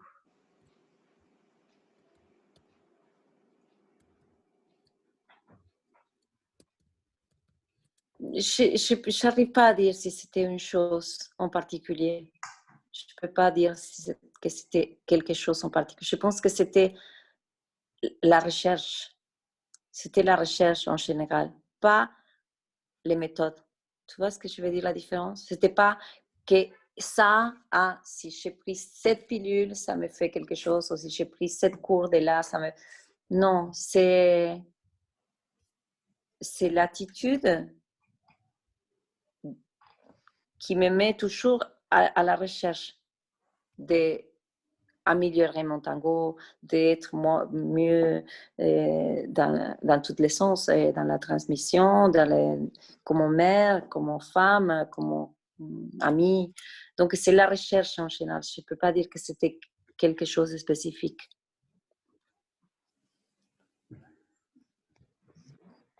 D'accord. Et quand tu abordes une technique ou une autre, tu sens que l'action, elle n'est pas que physique en fait. Elle touche l'émotionnel, elle touche l'état d'esprit. Tu peux changer d'état d'esprit par rapport à une pratique corporelle que tu vas aborder. Complètement. Et est-ce que ça a Complètement. changé ton rapport avec le partenaire au fur et à Mais mesure oui, de... oui, ça affecte dans tous les sens. Si, bien sûr. Et j'ai appris, tu sais, tu parlais d'acceptation tout à l'heure, et ça a été très important pour moi plus j'ai accepté où j'étais et les choix que je faisais, et plus je pouvais accepter mon partenaire aussi avec ses choix. Et donc, il y avait un rapport beaucoup plus honnête, non? Et, et là, en ce moment, si, je peux dire que j'ai un rapport avec mon partenaire qui est complètement sain, non? Et sano, comme soigné, se dice, no sé. Como, Sano, c'est sí, plutôt ça. sí, sano, no, no, eh, eh, de respect, de honestidad sain. Si. Oui. Et si, on peut pas être d'accord dans plein de choses, mais on peut les dire et trouver des solutions. Donc, ça, je suis... Mais c'était pas toujours comme ça. Ça allait être ma question. Ah non, non, non, non, ça a été... Je te dis que c'est mérité après tellement d'années de torture. parce que je ne savais pas, j'étais jeune, j'étais aussi, je ne sais pas, moi, c'est évolué peut-être humainement, et je n'acceptais pas de moi-même plein de choses, donc c'est très compliqué le rapport, le tango. Bon, je pense que tous qui sont là, qui dansent ou qui sont à un moment donné, même si tu ne travailles pas avec, hein, imagine encore de plus si tu travailles avec. Mais si tu ne travailles pas, déjà, on sait que ce n'est pas évident, non, les rapports de couple à travers le tango. Mais j'ai appris beaucoup à que ça m'a appris beaucoup sur moi, toute cette expérience. Donc, aujourd'hui, je peux dire que je suis dans une méritée paix. Alors l'autre, c'est vrai qu'on est en contact direct et l'autre est comme un miroir qui nous renvoie à des choses qu'on ne veut pas forcément voir au départ. Oui, mais c'est pour ça que je dis toujours, non, le tango, ça ouvre une dimension. Après, on peut choisir de ne pas la ouvrir, non? Ou de ne pas la voir, de nier ça. Mais ça ouvre une dimension qui connecte profondément avec notre personnalité, notre fantôme, notre mystère, avec plein de choses, aussi avec les choses merveilleuses qu'on a. Mais ça nous montre tout à travers l'autre aussi. Donc, quand on apprend à amigarse, non? À pas lutter contre, sinon à pouvoir dire ah bon. Mais ça, je le dis comme ça, c'est pas facile. Hein. Je dis pas que ça soit facile. Mais je pense que c'est aussi quelque chose que le tango amène. Et c'est pour ça que c'est pas pour tout le monde. D'accord. Et alors, est-ce que tu aurais un conseil à donner parce que j'imagine que dans tous les gens qui sont ici ce soir, on a tous été confrontés un jour à donc, ce manque d'acceptation et du coup d'être dur envers soi-même et envers l'autre, que ce soit techniquement ou tout ce qu'il y a autour de la relation de danse et du tango. Quel conseil tu donnerais pour apaiser, être moins exigeant peut-être et justement pour arriver à trouver cette liberté dont tu parles depuis tout à l'heure? Voilà. Et il y a une chose qui me vient maintenant en tête, c'est justement lié à la liberté, que c'est le jeu. On n'est pas libre si on ne joue pas. Donc, il faut, pour moi, je sais pas, un conseil ou quelque chose qui m'a servi, c'est de prendre un recul, de ne pas être trop sérieux, de savoir pourquoi, de revenir à la question pourquoi je danse le tango. Qu'est-ce qui m'a amené à cette danse? Comment j'étais les premiers cours? Comment j'étais la première fois que j'étais dans une milonga? C'était quoi mon sensation? Et je peux te dire que 100% des fois, c'est gai, heureux, rempli, amour et tout ça. Mais après, on l'oublie. Donc, reconnecter avec cette... qu'est-ce qui m'a amené là? C'était quoi la motivation? Pourquoi j'ai décidé de faire du tango un style de vie ou quelque chose pour ma vie? Non? Donc, il faut jouer un peu plus. Il faut, pour moi, rire plus de soi-même et pas prendre trop au sérieux. Déjà, le tango, il est sérieux, il ne faut pas rajouter. Oui, c'est ça. Elisabeth nous demande, peux-tu développer sur le tango, c'est pas pour tout le monde? est-ce que tu veux dire que c'est une danse qui ne peut pas convenir à tout le monde? Et dans ce cas, à ton avis, à qui convient, à qui est-ce qu'il y a un profil psychologique particulier tanguero? Non, non, non, non, non, non, non. Je l'ai dit d'une manière beaucoup plus légère que tout ça. Excusez-moi, c'était pas mon idée de mettre tout ce... Non, non, non. Quand je dis c'est pas pour tout le monde, c'est une expression très euh, euh, banale peut-être, non? Mais évidemment, c'est pour tout le monde. Le tango, c'est pour l'humain. N'importe qui soit touché par le tango, ça y est, c'est pour lui, c'est pour elle. Quand je dis c'est pas pour tout le monde, c'est une métaphore pour dire pas tout le monde est prêt ou prête à voir ou sentir ce que le tango t'y met en face. C'est ça que je voulais dire. C'est pas qu'il faut être Einstein ou Freud pour danser le tango. C'est pas qu'il faut avoir un profil psychologique. Non, non, non, non. C'est le plus humain. Mais après, une fois qu'on est dedans, des tangos, j'ai dit, te confronte avec des choses. Hein? Le tango, il te confronte avec des choses. Parce que c'est une danse vinculaire. No sé si se dice esa palabra en francés.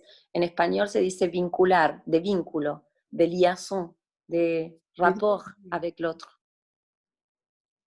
Et intime. Donc, nécessairement, ça va montrer des choses de soi-même, non? Mais bon, ça ne veut pas dire qu'on doit les voir ou qu'on doit faire une thérapie de ça. Non, c'est simplement une manière de dire, c'est une danse qui amène ces choses, amène des choses qui, autres danses, sont plus, peut-être, qui tu peux plus danser les fêtes des fins d'année ou les anniversaires, et tu fais une salsa et c'est gay. Ça, il n'y a pas un compromis, on dit comme ça, un compromis. Il y a des mots qui me sont, que j'ai oublié. En espagnol, se dice compromiso. C'est une manière d'engagement, si. Engagement. C'est pas la même chose, si. Et voilà, ça demande d'un engagement un peu plus différent. D'accord. Et oui, Elisabeth nous dit... Oh, j'ai 2% de batterie. Ah, vas-y. On n'a pas plus longtemps, non?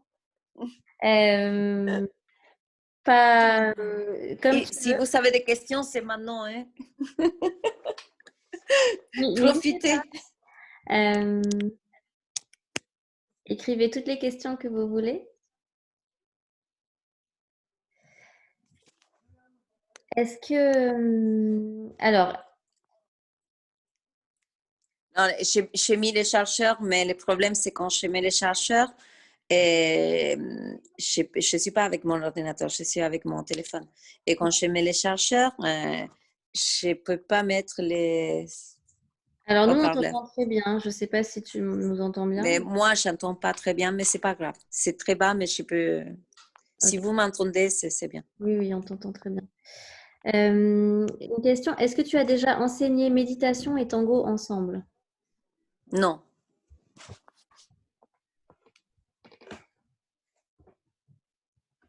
Qu'est-ce qui est important pour toi avec ton partenaire, dans la personne avec qui tu danses? Oui, quand tu recherches un partenaire, qu'est-ce qui est important pour toi, pour le partenaire? Qu'il soit une bonne personne, le côté humain. Après, qu'il danse bien, mais d'abord qu'il soit une bonne personne. Et qu'il y en a vraiment... Je ne vais pas dire qu'il danse bien parce que ça, c'est pas ça. C'est qu'on connecte bien, qu'il y a une connexion. Est-ce que ça t'est déjà arrivé au niveau professionnel de ressentir un manque de connexion alors que vous avez une très bonne technique tous les deux, Oui. Bonne expérience? Oui. Oui, pas mal de fois. Pas une fois, beaucoup de fois. Si. Et c'est quelque chose qui est normal, qu'il faut Oui, accepter aussi. oui, ça arrive très souvent.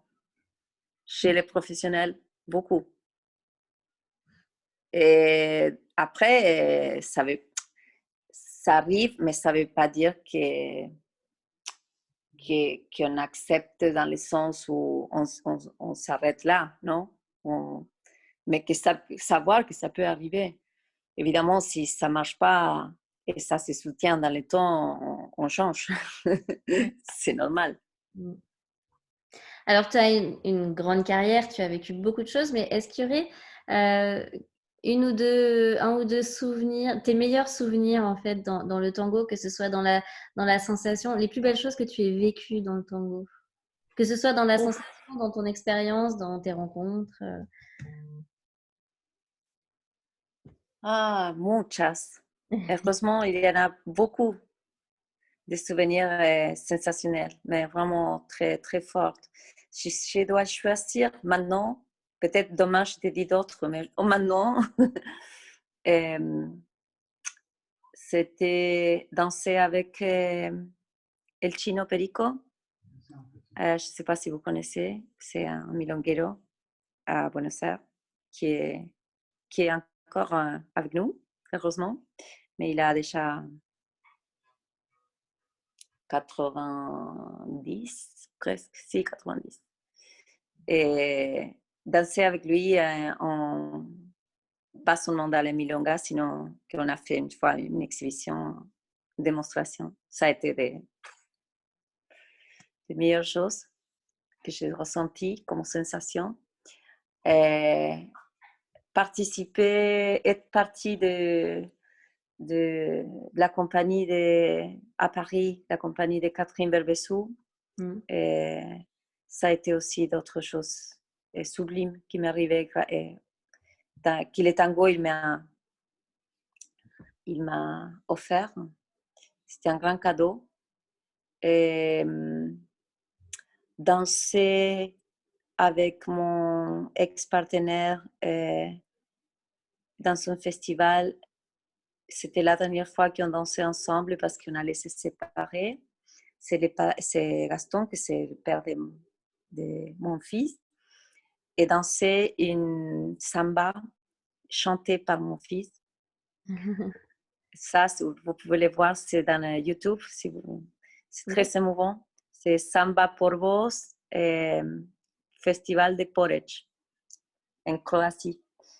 Et ça, c'est aussi d'être... Je parle et j'ai les poils comme ça, les frissons, parce que ça a été très émouvant, surtout parce que c'était une surprise. Je ne savais pas qu'on allait danser ça. Et entendre la voix d'Angelo, qu'il avait 4 ans, je crois, très, très petit. C'était la chanson, cette samba, c'était la chanson de nuit. On dit, comment c'est la canción de cuna? La canción que le cantan los niños para dormir. Ah, une berceuse? Une berceuse, voilà. Mais ce n'était pas une berceuse, non. C'est une samba, mais moi, je l'ai chanté ça depuis qu'il était bébé, comme berceuse. Et il aime danser, ton fils? Non. Ah. Si, il aime la danse, mais pas le tango, non. Il est très jeune, peut-être un jour. Et ta toute première exhibition, démonstration, c'était où? C'était à Buenos Aires. Non. J'avais oublié ça. C'était avec mon prof à Rosario. Il s'appelait Marcelo. C'était mon premier prof de tango à Rosario. Et c'était magnifique comme histoire. À Rosario, il y avait, dans les centres-villes, il y avait une rue piétonale, non? Avec les commerces, etc. Et un jour, je passe par là et j'entends le tango. Ça faisait 6 mois que j'allais prendre des cours et j'allais quelques milongas. Je dansais très peu. J'entends le tango, bandoneon, guitare dans la rue. Hein. Et je commence à me rapprocher. Je vois les gens c'était des artistes dans la rue, non? Et un vieux avec les bandoneons, un autre monsieur avec la guitare. Et je m'arrête. avec tout le monde, à écouter, à regarder, à laisser les monnaies. Et pendant que je suis en train d'écouter, j'écoute Moira. Et je regarde comme ça. Et il y avait Marcelo à côté, un peu plus loin, qui était aussi dans la rue et qui s'était arrêté là. Et il vient, il m'invite. C'était une démonstration improvisée, tout ça. Ah, moi, pour moi, j'étais à Broadway. C'était quelque chose que j'ai dansé avec mon prof, une exhibition, une démonstration. Ah, mais surtout, ça m'a marqué parce qu'après, j'ai travaillé dans la rue, à Buenos Aires, à Barcelone, et je respecte énormément le travail des rues. Et je pense que les artistes qui travaillent dans la rue, ils sont un vrai engagement avec ce qu'ils font. Non? Donc, ça m'a marqué beaucoup. Et si, ça, c'était ma toute première démonstration complètement improvisée. D'accord. Et est-ce que tu penses que le retour à la rue, il n'y a pas un côté un peu inévitable avec ça? Je vois en France, par exemple, les musiciens, comme tout est fermé ici, ben, ils vont jouer dans la rue. Est-ce que ça va être un peu le Si, futur des prochains mois? oui, oui. Et pourquoi pas, hein, maintenant que tu le dis, pourquoi pas de commencer à penser la création avec ce contexte-là. C'est peut-être une manière aussi, non, de commencer à pas attendre à que les choses s'ouvrent, sinon à amener l'art dans la rue aussi. Mm. Alors à Paris, il y a quelques milongas en extérieur. Je ne sais pas à Buenos Aires si... Si, aussi, il y en a certains. Si. D'accord. Elisabeth nous dit il faut aller danser dans les lieux de culte, ce n'est pas fermé. Oui, parce qu'en France, les lieux de culte, les églises et tout ça sont ouvertes et pas les lieux culturels. Ah, ok. Oui, c'est pareil ici. Oui, aucun théâtre ne fonctionne. Il y en a certains avec très peu de gens, donc c'est aussi très cher l'entrée parce que comme il y a à 30% de remplissage, donc très peu. D'accord. Et Caroline nous dit ou bien développer la danse à domicile. Oui, un concept de danse à domicile comme de concert à domicile. Une question d'Elena. Est-ce que tu danses le folklore argentin? Ouais, comme ça, comme je parle le français, plus ou moins. Bah, tu dois bien danser alors. Non, je danse un peu, si, chacarera, samba, pas professionnellement, et c'est pas comme il faut. Ouais. Tout à l'heure, tu as dit que le tango, c'était quand même triste. C'était une danse triste qui est véhiculée par une musique qui est assez triste parfois, et des paroles qui vont de la tristesse à la nostalgie, enfin en passant par des états d'âme. Est-ce que tu penses que cette coupure-là qu'on est en train de vivre en ce moment, qui est quand même très lourde, physiquement parce qu'on ne bouge pas, psychologiquement par tout ce qu'il y a derrière, est-ce que tu penses que ça va pas influer sur un renouveau un petit peu du tango, que les gens ne vont pas avoir envie de gaieté justement maintenant dans le tango et de faire la fête? Mais non, écoute, pour moi, pour les tangueros, faire la fête, c'est aller danser le tango.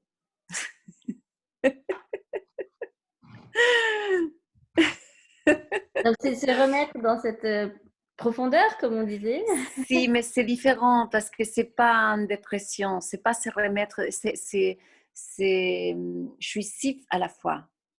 Tu vois, même si il y a un choix à vivre ça. Il y a les corps, l'âme, ils sortent rénovés, complètement plein d'énergie. C'est pas quelque chose de déprimant. Et c'est ça le paradoxe aussi, le mystère que je dis du tango. Parce que même si on danse des musiques et des paroles qui sont assez lourdes, mais tu sors de milonga et si tu as bien dansé, dans le sens de bien connecté dans le sens de bien profiter au moins une tanda, tu partes chez toi comme ça, ravi, si ou non, pas déprimé, voilà. Donc c'est pour ça que je dis faire la fête pour les tangueros, c'est aller s'embrasser et danser le tango. D'accord. Et à mon avis, c'est ce qu'on attend tous. Oui. Oui. Merci à toi, Elena. Est-ce que vous avez d'autres questions? Peut-être vous pouvez allumer les micros si on ne parle pas tous en même temps.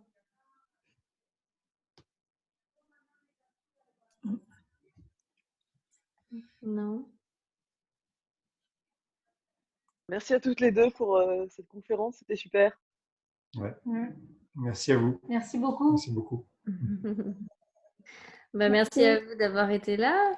Merci. Oui, je n'ai pas pu voir comment je suis avec les téléphones, mais à mon avis, il y a eu pas mal de gens, non? Je ne sais pas, je me voyais moi et toi seulement, mais Oui, j'ai vu. De personnes. Combien ça va? 36. C'est très inspirant, merci beaucoup, parce qu'on est un peu découragé tous les jours. C'est la même chose dans la chambre, on ne sort pas beaucoup et c'est très très bien d'entendre tes histoires aussi. Merci. Merci à tous. C'était un honneur et merci pour m'écouter parce que c'était très bien. C'est un grand plaisir pour moi de partager surtout mes sentiments, non? C'est pas seulement mes parcours, sinon tout ce que je ressens. Ça fait. Merci Sylvia pour l'invitation, pour la confiance aussi. Et désolée, le contexte, mais je ne suis pas chez moi, je suis un peu. Non, mais j'espère que ça a été. C'est parfait. J'imagine que dès que ce sera possible, tu vas revenir à Paris. Ben oui, dès que je peux reprendre les voyages, si. Paris, ça va être une des destinations certaines. Au moins quelques jours, mais je vais passer. Super. Merci pour avoir parlé du tango côté humain, dit Marie. Mais peut-être que ça va être l'avenir du tango, plus d'humanité et plus de sensibilité, je ne sais pas. Bon, en tout cas, merci beaucoup à tout le monde. J'espère qu'on se reverra tous en dehors que sur l'ordinateur. Et danser et continuer de danser, même on peut, j'ai réalisé, ça m'est arrivé pas mal de fois, des nuits, surtout des nuits d'hiver, pendant le confinement, que je pouvais danser assise sur mon canapé en écoutant Andy Sarli Florio. Et j'étais en train de danser. Donc, c'est la connexion avec les tangos, ce qui nous fait danser. Donc, vous pouvez, si vous êtes toute seule à la maison, n'arrêtez pas d'écouter les tangos, parce que c'est ce qui va garder la flamme, non? Comme on dit, la flamme du tango. C'est un très beau message. Oui. Eh bien, on va écouter Di Sarli et Florio. Voilà.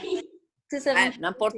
Vous pouvez écouter aussi Troilo, d'Arienzo Pugliese. C'était moi, je me souviens de cette nuit que je me suis dit, Di Sarli, Florio. Et j'ai réécouté les mêmes tangos, mais comme la première fois. Et c'est ça qui est magnifique des tangos. Est-ce que je peux poser une dernière question? C'est Elisabeth. Peut-être à un moment, je n'ai pas entendu, je ne sais pas si tu en as parlé ou pas, mais tu ne nous as pas parlé de ta rencontre avec Javier Rodriguez. Allô? Oh, mais ça, c'est pour un nouveau Zoom.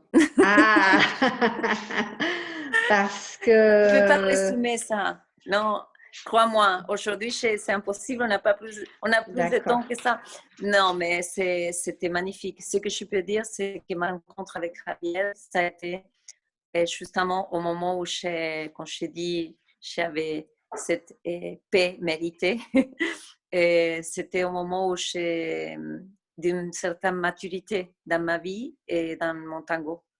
C'est pour ça que je suis convaincue, c'est pour ça que j'ai rencontré Javier à ce moment-là. Je l'ai rencontré depuis quand on était très jeune, hein, mais je veux dire à niveau couple professionnel. Et parce qu'on avait les deux déjà une certaine maturité dans la vie et dans les tangos. Et c'est ce que je peux dire, c'est que c'est un des meilleurs cadeaux qui m'a fait le tango et la vie. C'est Javier. C'est comme un ange pour moi. Et j'ai beaucoup appris avec lui sur le tango, sur plein de choses que je n'avais pas touchées avant à niveau tango et que lui il m'a appris. Donc, la rencontre, ça a été encore une fois, comme plein d'autres choses dans ma vie, et pas du tout attendu, pas cherché. Ça arrivait comme ça. C'est même pas nous qui on a décidé de danser ensemble. C'est la première fois, les premiers travails, les premiers contrats. C'est une organisatrice à Los Angeles c'est elle qui nous a appelés parce que Javi, elle a convoqué Javi et Javi l'a dit, je n'ai pas de partenaire, je suis toute seule, je viens de me séparer de mon partenaire. Il m'a appelé à moi et je dis, je suis toute seule, je viens de me séparer de mon partenaire. Donc, c'est elle qui l'a dit. Et vous ne voulez pas venir tous ensemble? Et oui, pourquoi pas? On y va, comme ça.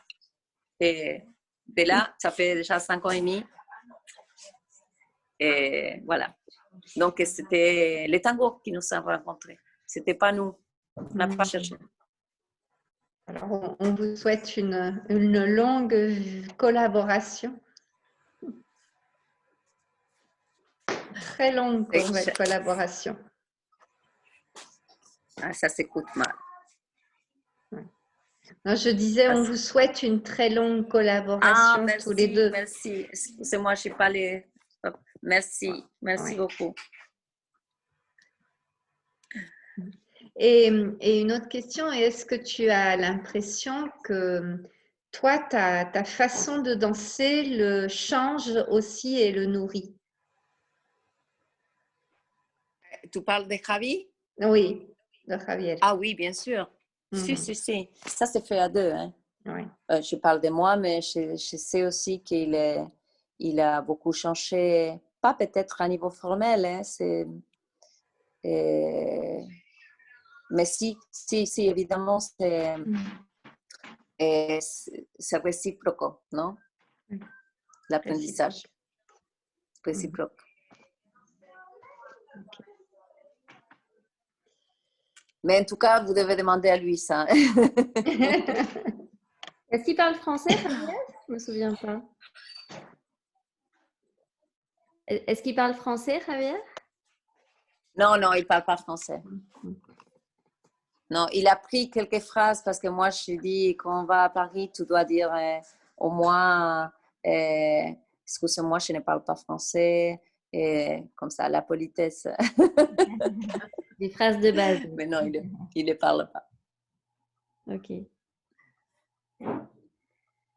Très bien. Bon. Quelqu'un d'autre a une dernière question?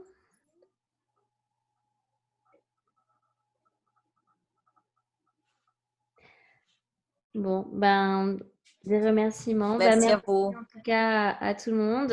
Moira, j'espère qu'on aura le plaisir de te voir danser maintenant, même si on peut toujours sur Internet, mais c'est, voilà, hein, Internet, un jour, ça va bien suffire. Merci d'avoir été là. On vous souhaite en Argentine que les choses, même si c'est pas génial ici, on vous souhaite quand même que ça s'améliore bien, parce qu'on sait que tout ce que vous avez traversé, c'est vraiment pas facile. Et merci à toi et merci à vous tous. C'était un plaisir. Voilà. Et à bientôt. À bientôt à tous. Oui. Merci. Je vais couper l'enregistrement. Merci.